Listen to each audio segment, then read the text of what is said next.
What up, y'all? It's your girl Rachel, the Rachness, coming back at you with another deep dive into language with the Pura Cultura Podcast. So in this second episode here, we are going to be talking about the gay agenda. As we talk about the gay agenda, we will be researching what the gay agenda actually is. We'll go through that research together. But before we do that, I do want to note a few things just about research in general, some things to keep in mind. So I feel like I hear all the people from all arguments of anything saying, go do the research, right? And I think we need to understand what research is meant for, what we're supposed to be doing with that. So when I research, I'm looking at all aspects of an argument. I'm looking at all sides of the spectrum so that I can get a comprehensive understanding as to what the issues are on each side. And then I can critically think about the content that I'm taking in about each of those sides, right? And then from there, I draw a conclusion ultimately to what the real truth is. So that's how I'm going to be leading us through some research today and giving you some tips about researching, how to look for things that are biased and whatnot within research, but just keep that in mind. So let's go ahead and hop right into talking about the gay agenda. The first thing that I'm going to do is actually play you a snippet from the from the podcast so that you can have some context into what actually was said.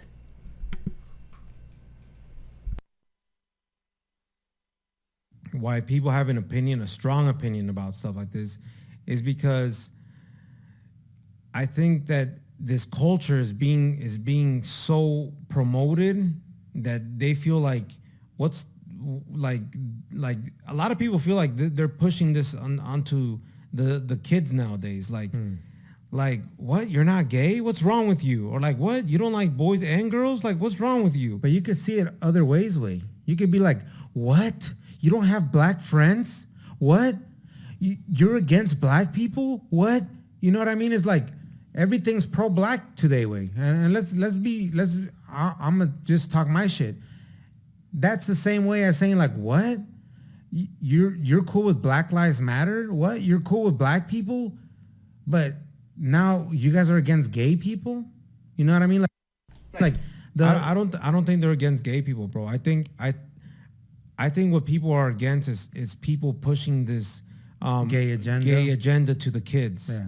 Because and I don't know if you watch a lot of TV, bro, but there's a lot of like gay activity going on now on TV, bro. And as adults, you can see it and be like, okay, cool, like it's a gay couple. But as kids, I know people want to say like, oh, we want to, people might be like, we want kids, we even want kids to see it as that's just a regular, normal thing. But it's kind of influencing kids on to be like, yo, you know what? Maybe I just want to, instead of a girl, I'd rather be with a boy. I don't know. I just think that it's a very touchy and controversial topic, way, because like even when we were kids, way, we knew there was gay people. Even when we were like youngsters, like little kids, we knew there was lesbians. But we didn't see it on TV, bro. Yeah, that's probably true, but we knew about it and we seen it.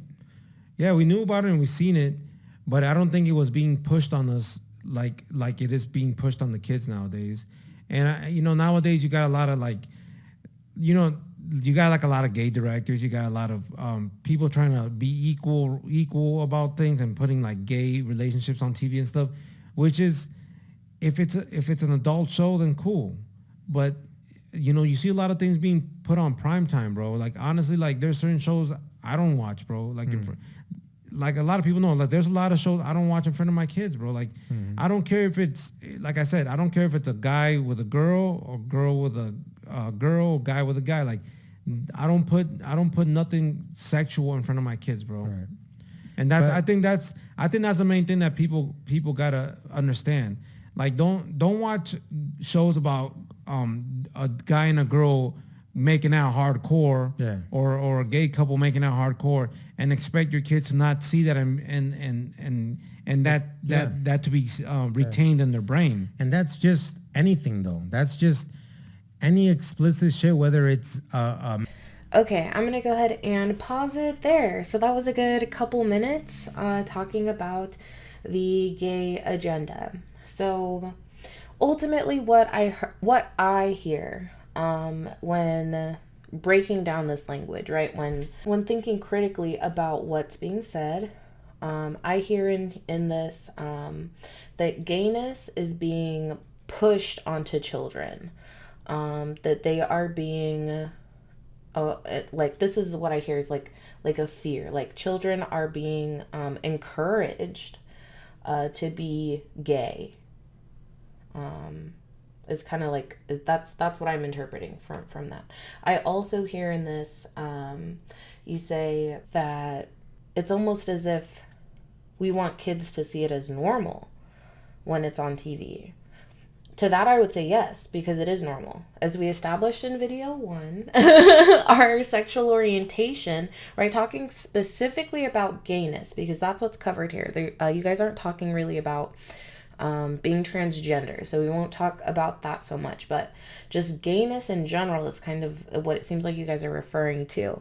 And your concern is that seeing this, seeing it in their environment is going to somehow influence your child's identity. Now, I would say that there's a possibility for anything, right? Like, a plane could crash into my house right now. There's definitely a possibility for that, I guess, but more than likely, it's going to be that your child was already experiencing some feelings that are not typically looked at as, quote, normal, right? It's more than likely going to be that your child already had some of those feelings, and now seeing it puts it into a perspective of, oh, this is something that can be normal, right? So yeah, having that representation is important, right? Feeling like, oh wow, I can see myself in these figures. I would say it's likely, can't speak for everyone in the GRSM community, but it's likely going to be something similar for kids who are in that community, right? Who do have a different sexual orientation, or gender identity, right? If they are able to see that in the media, if they are able to see that somehow in their life, then they'll know that, yeah, it is normal. There's nothing wrong with it. There's nothing abnormal about it. And that's ultimately what we want, right? If you say it's okay to be gay, you're not anti-gay, right? And if we've said that there's nothing wrong with that, nothing wrong with being gay, therefore it's normal, right? It's like something that just happens, then we should want to see that representation, especially for these kids. Right now, you also talk a lot about like, not showing your kids like explicit content. And I mean, that's definitely your prerogative, right? If you don't want to see a hardcore couple making out, then keep the TVMA shows off, or even the TV-14 shows, keep it TV PG or TVY7 or something. Because those shows in general, and I think one of you, I don't know which one it is, I get you guys confused in the middle of it every time. I'm sorry. Yeah, one of you later is like, yeah, that's what like content warnings are for. And that's exactly right? Like, you don't have to show explicit content, but that doesn't mean that your kids can't see the normalcy of a gay couple, like Modern Family, like them, like the dads, like maybe holding hands or embracing, like normal, affectionate things that happen in intimate relationships, right? Ultimately, your relationship with your spouse is what your child is going to grow up around and see as just like a normal way of being. And chances are, your kid is going to grow up seeing a heterosexual relationship, and they're going to see predominantly heterosexual relationships around them, and they're going to see predominantly heterosexual relationships in the media. So if your kid is heterosexual, just, no question about it, life is normal. They don't ever, it's not different for them, right? But if your kid is experiencing other feelings, then they're going to look around them and say, hey, I'm not feeling the way that all y'all are feeling. And that is going to be ostracizing, ultimately, and potentially distressing, right, to your kid. So the language that I heard from you guys ultimately does uphold like anti-gay sentiments. And I would say the number one sentiment that you express that is like it is anti-gay, like 100%. It is an anti-gay thought, is the homosexual agenda or the gay agenda. So you guys do say like the gay agenda is being pushed on kids. Yeah. So here's what I'm gonna tell you, just from the start. There isn't a gay agenda. Like, there's not some malicious intent from gay people to like recruit gays or anything like that. I would say if there is a gay agenda, we could look to the Wikipedia definition of what the gay agenda is, like officially. They say the homosexual agenda or gay agenda is a term introduced by sectors of the Christian religious right. So these are Christian groups, right? Very strong beliefs in the Bible and two sexes, period. Gender identity really does not exist, period. You just are whatever you're born according to them, right? And sexual orientation doesn't really exist, period, according to them. So if you are kind of in the same line of thinking, I really hate to say it, but you're anti-gay. And if you are in that same line of thinking, like if you're thinking, yeah, it's not it's not natural, right? It's not the God-given way. It's not how God made us, right? Then you can't also say that to be gay is normal and that it's acceptable even as adults, right? Like you make the comment for seeing a gay relationship on TV, like, oh, as an adult, like you recognize that, like that's fine. There's not an age limit to when people are gay. So either you accept it or you don't. There really isn't that middle ground. Kind of like racism, right? You're either like anti-racist or you're racist. But being like not racist is not really enough. So kind of similar here with being anti-gay, right? You either are saying, yes, it's normal to be gay, period, or no, it's not normal. Those are the two things that you ultimately will think. So, okay, the Christian religious right, is describing the advocacy of cultural acceptance and normalization of non-heterosexual orientations and relationships. So if there is a gay agenda, it's this. It's the advocacy of cultural acceptance and the normalization of non-heterosexual orientations and relationships. That's it. Like, just let us, accept us for who we are. Ultimately is what the movement's saying, and let it be known that there's nothing wrong with that, right? And let us live the same life as everybody else, right? A little equity here, a little equality, all of that, right? The same things that we're fighting for in the BLM movement, we're fighting for our GRSM brothers and sisters too, right? And everyone in between. So here we see the term refers to efforts to change government policies and laws on LGBT rights related issues. So ultimately, human rights, right?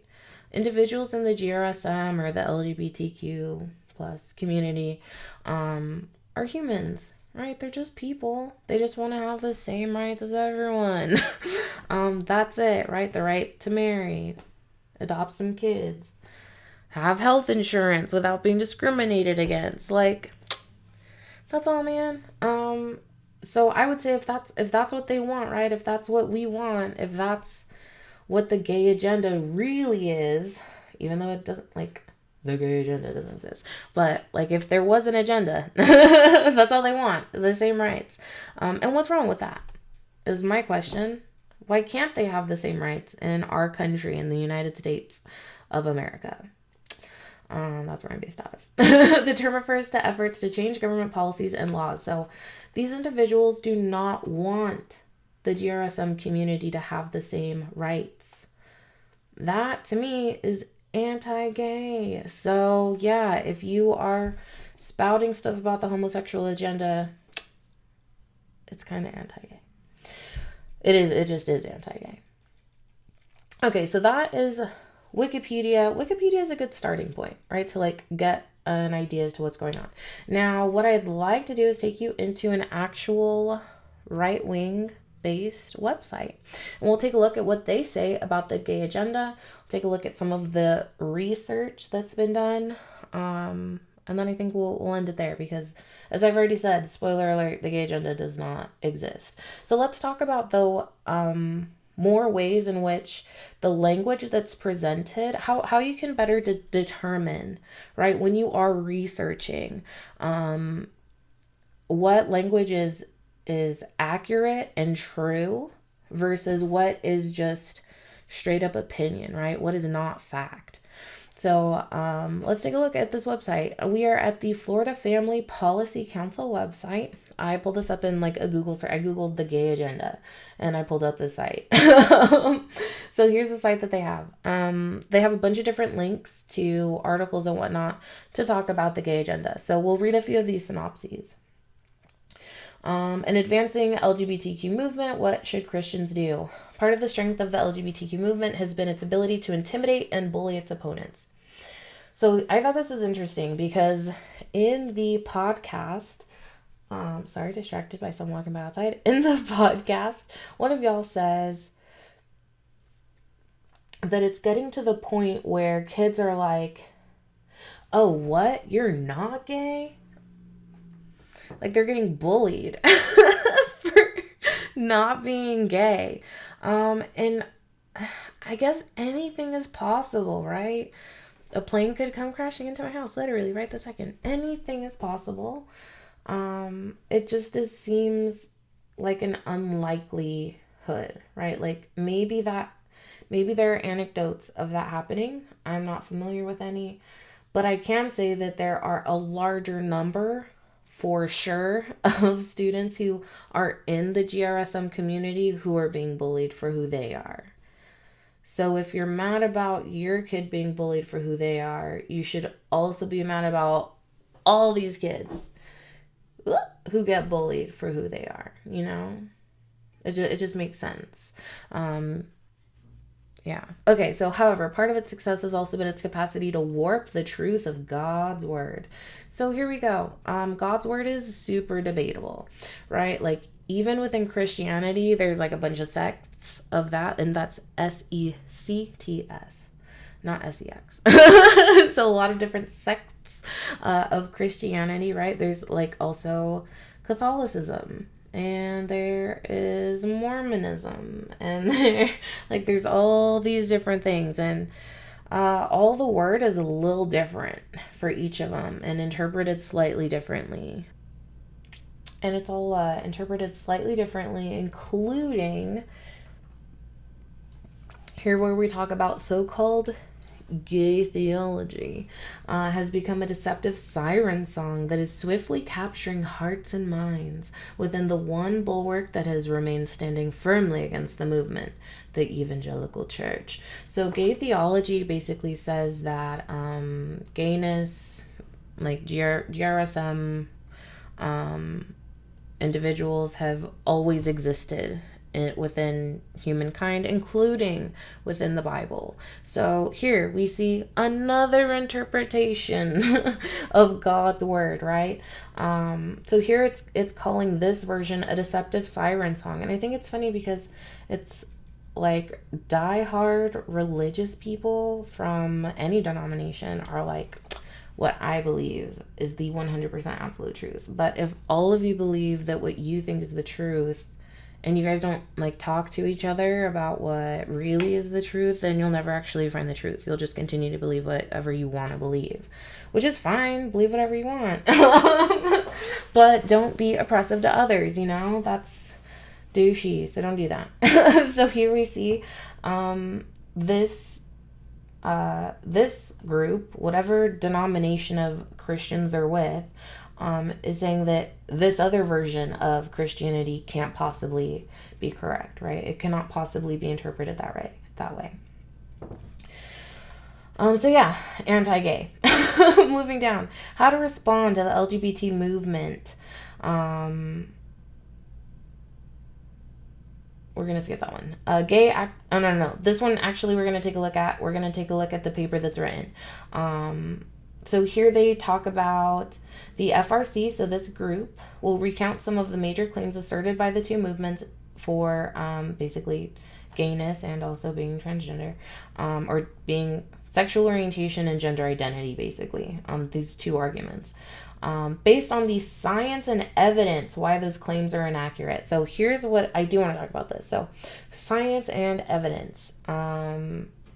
Science, when it comes to research can be biased. And if you don't know how to read and interpret research, it's very easy to be swayed by people misinterpreting or purposefully misexplaining data. So we're going to take a look at the paper here on how to respond to the LGBT movement, what research they're talking about, and we're going to take a look at how to kind of critically analyze it. Before we do that, let's take a look at a few other things. Gay activists war against Christianity. While they claim to want only equal protection under the law, have you heard anything else? That's what have I been saying? That's all we want. The real agenda. Here it goes. Now, who wrote this agenda? The real agenda of homosexual activists is simple. The complete alteration of American society to fit the homosexual view of human sexuality, marriage, and family. What? Who is trying to alter anything? Here's what this is. Well, here's what this language is saying, right? Getting the context clues and reading between the lines. The complete alteration of American society. So they're equating the alteration of American society with, I'm assuming, the standard, the typical family that you would think of when living the American dream, right? Or in the biblical sense, a man and a woman making children, right? A cis man, cis woman making some kids together. That's what they see as being the American way of living. That's having American values. But I would say that having American values extends way far beyond that. And that, we see a high divorce rate with people who are heterosexual and get in relationships. I don't, I don't understand how, just that thought, right, of marriage and family being between a cis man, a cis woman, is what American society is, right? America is a melting pot. That's what we're supposed to be. That's what they tell us brown kids, right? We're finding out that that's not always the truth. But it sounds to me like they're thinking that homosexuals want to destroy America by being allowed to get married. But how does that destroy America? Just allowing people to love fully, be themselves fully without fear of contempt, right? From other citizens, from the law, from the government. They just want to get married and, live their lives. So yeah, here we see a lot of things. Homosexuality is not a civil right. Cool, it is. It's definitely a civil right. You're fighting to change laws to oppress people from living their best lives in America, right? You don't want them to get married. You don't want them to be able to adopt kids. You don't want them to be able to get health care or have health insurance. It's wild. Okay, so let's take a look at this research paper and then we will be done. So here is a research paper for this. Sorry to make you scroll dizzy. How to respond to the LGBT movement. So I did go through this paper generally early on and kind of took a look at some of the topics. So to give you a basic rundown, here in the beginning, they basically are just talking about how there is an LGBT movement and they are trying to ruin society, basically. They have a homosexual agenda that needs to be addressed. A word on language, a word on sexual identity and language. Now, here's something that I do want to point out that they mention. They say, when discussing homosexuality, we avoid using the terms gay, lesbian, or bisexual as solo nouns because this tends to imply that some people's intrinsic, inborn, immutable identity. Here we go. Intrinsic, inborn, immutable identity. We talked about this in the last video. You have to agree that is it. It's an identity, right? It's part of who we are. You cannot agree with what these people are saying and believe that it's an identity. These guys do not believe that. That's a big part of their stance. That's a big part of why they have created this gay agenda. They don't understand, or they don't care to acknowledge, for their own sake of their own fragility, I guess, that people do have these identities, right? They don't recognize that. Yeah, so is gay, lesbian, etc. is who they are. Yes, that's the movement. That's what we're saying. So they're saying incorrect. That's what this group is saying. That's not true. Okay, so they instead say people who engage in homosexual conduct, people who identify as homosexual. So not addressing that this is an identity, that we are who we are, we love who we love, just as part of our natural state of being. Yeah, with little external just influence, right? It's feelings that we feel. All right, so the homosexual movement, here they break down what the LGBT or GRSM activist groups are trying to say, right? And they call it the gay identity paradigm. So here are the foundations of it. Sexual orientation is an innate personal characteristic like race. True. People are born either gay, lesbian, bisexual, or straight. True-ish. People are born with whatever sexual orientation they have, but those are not the only 4 orientations. There's a spectrum out there of things that people can feel and identify as. Number 3, homosexual people can never become heterosexual. Well, my problem is with the word homosexual. So we're going to say individuals in the GRSM community, or the LGBTQ plus community. I mean, ultimately, yeah, if you identify in that community, you're not heterosexual. You're in that community. Like, if you're bisexual, then you are bisexual. That's it. You're not like heterosexual right now and then bisexual. Like, you would just be bisexual, right? Just whoever your partner is. Or if you're pansexual, or if you're asexual. Yeah. So this kinda basically, but I would change the verbiage. I think, I don't know, someone correct me if you're like, nah, leave it. Okay. Being homosexual is essentially no different from being straight, except for the gender to which one is sexually attracted. Would you disagree? I don't really see a disagreement here. Yeah. Cool. There is no harm in being homosexual. If it's an innate characteristic, it is what it is. Now, I will say this, there is harm in that people are like very hateful, but it's like, it's not a choice. It's just kind of a side effect, unfortunately, and that's what we're trying to work through. So they have made this sound like these things are all bad things. But why? I guess is my question, right? Unless you are like, there's really not a reason as to why any of these things would be necessarily bad unless you're very strictly following one interpretation of the Bible, which says that these things are bad, right?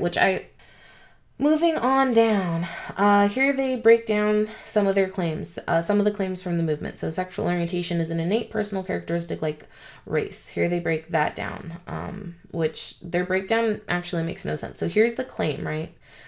And here's here's their conclusion after all of the like BS that they go through. It's not that informative.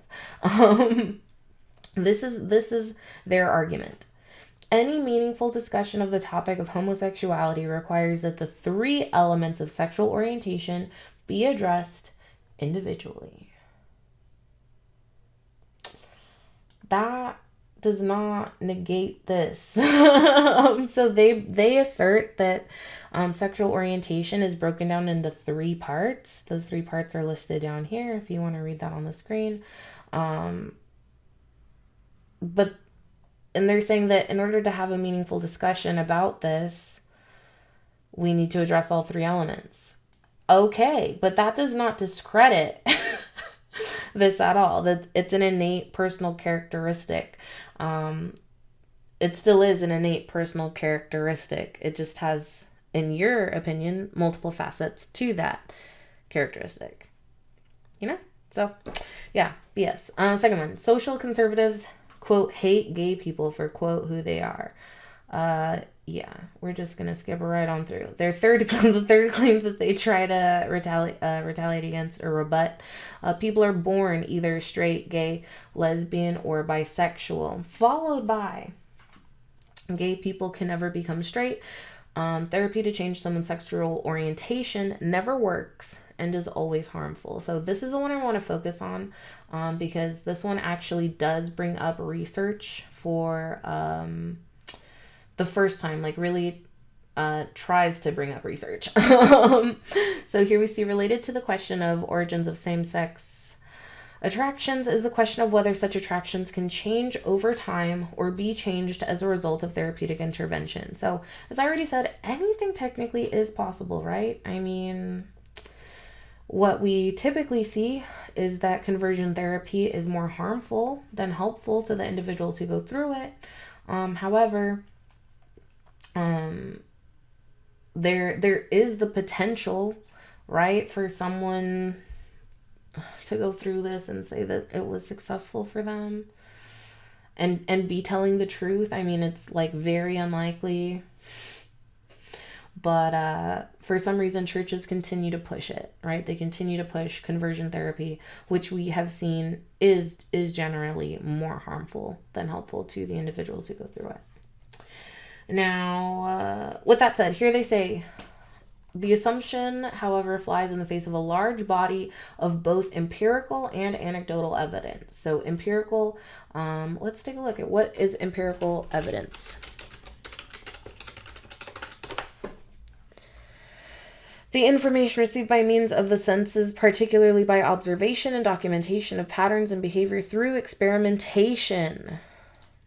Okay, so we're looking at studies. That's what we're looking for with empirical data. We're looking at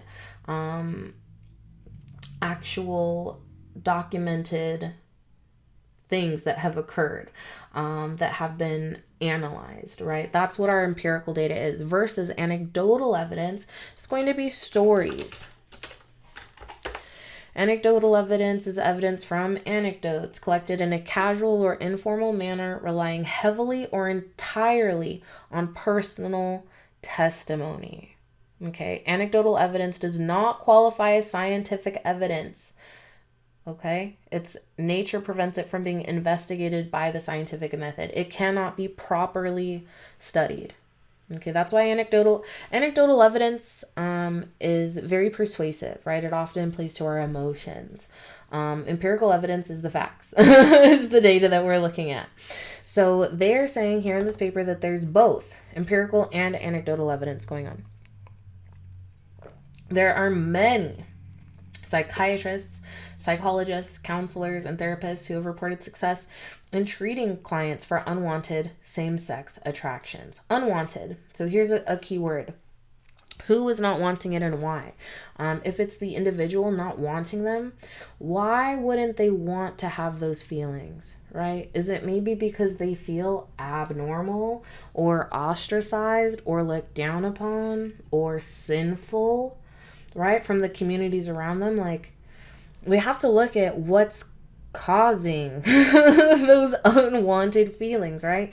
These guys are just saying they're unwanted same-sex attractions, but who's unwanting them? Is it the parents when they find out, sending their kids to gay conversion therapy? The kid may not unwant them, right? But they don't have a say when you're a minor. Unfortunately, parents will just send their kids off. So, unwanted same-sex attractions. Much of this research and clinical experience has been reported in the peer-reviewed scholarly literature for decades. And then they have a note here. So when you're looking into things that claim that there's research, you always want to double check what that research was. So we're going to take a look at item number 14 down here in their list of resources at the end. And that resource is a comprehensive summary of this. Oh, I'm reading this. So a comprehensive summary of the research that's mentioned. James E. Phelan, Neil Whitehead, Philip Sutton. What research shows NARTH's response to the APA claims on homosexuality? So I took a look. Here's that article. Here's the journal so that we could see what actually was said in this paper. So I did go ahead and give it a little read through. But first, I want to take a look at, whenever you're looking at research, you want to know who is running the research, right? And what do they have to benefit from it? Generally speaking, if it's like a third party that's running the research, it's not sponsored by a particular company trying to promote something or a particular person trying to promote something, right? Then it's more likely going to be neutral, right? And how it was conducted and whatnot. So NARTH's response. So I went ahead and looked up who NARTH is. NARTH is the National Association for Research and Therapy of Homosexuality. They're an organization in the United States that promotes conversion therapy. So they have something to gain by doing this research or putting this analysis together, right? So they're already biased in their outlook. They're looking to justify conversion therapy because they run headquarters in Encino, right? They're here trying to make that money and continue operating. Now, here's the thing. The policy manual of the American Psychological Association, the APA, states that homosexuality is normal and a positive variation of human sexual orientation. It is not a mental disorder. So here we see the American Psychological Association, right? The leading association here in the United States, says that there's nothing wrong with being gay. It's totally normal. So if we are fighting for the normalization of gayness, you should be all for that. Because that's what the general agreed upon consensus is, right? So here, this group, NARTH, wrote this paper, put this research together to basically say, you are wrong, APA. They basically said that homosexuality is a psychological disorder and therefore it can be cured, basically, through conversion therapy. So what they did was they basically compiled research from over the last century, so over 100 years of clinical and research literature. Now, they also included older, less methodologically sophisticated studies, as well as, quote, and this is debatable, recent, representative, and methodologically rigorous studies. I did not see anything that was methodologically rigorous in this paper. Now, with that said, what I did see a lot of in the research that was looked at and that was analyzed was, a lot of it was individuals participating in studies where they were self-reporting. They're self-reporting only. And here's what's not reliable about that is people lie, right? And I would say especially in a sensitive area and situation like this, where the individuals may be ostracized by whomever is conducting the study, if they're trying to convince their family, if they just want to make it stop, I don't know, right? There's a lot of room for error with basically anecdotes. People self-reporting in this way about this topic. So, yeah, I found this research to not really be anything compelling, quite personally. Now, I am not the APA, but the APA has not said that this is viable or valuable or helpful research in this field. So at this point in time, stand by the claim. This is it. It's not a mental disorder. And world's major health organizations agree with it. It's not a mental disorder. All right, now that is it. That's pretty much all I have for us on the gay agenda. So we talked about a lot today, but ultimately, looking at the gay agenda is not real. It was made up by Christians to spark fear into other Christians' hearts. They really don't understand, or they have a problem with individuals having the same legal rights as heterosexual individuals. So people in the GRSM community is having the same rights as heterosexual individuals in the United States. And ultimately, that is a problem. That is a human rights issue. So with that, we do need to be careful of the language that we use. So in this podcast, you guys talk explicitly about the quote gay agenda. Now, if you are not familiar with the history of the gay agenda, how it's being used to oppress others, I hope that this was enlightening. But if you were familiar with it, and if you were using the gay agenda in a context that is perpetuating negative feelings and stereotypes about and towards gay people, then it may be time to reconsider where you really stand, right? Do you think that there's something inherently wrong with being gay or not? Those are your two options. And it's not like love the sin or hate the sin.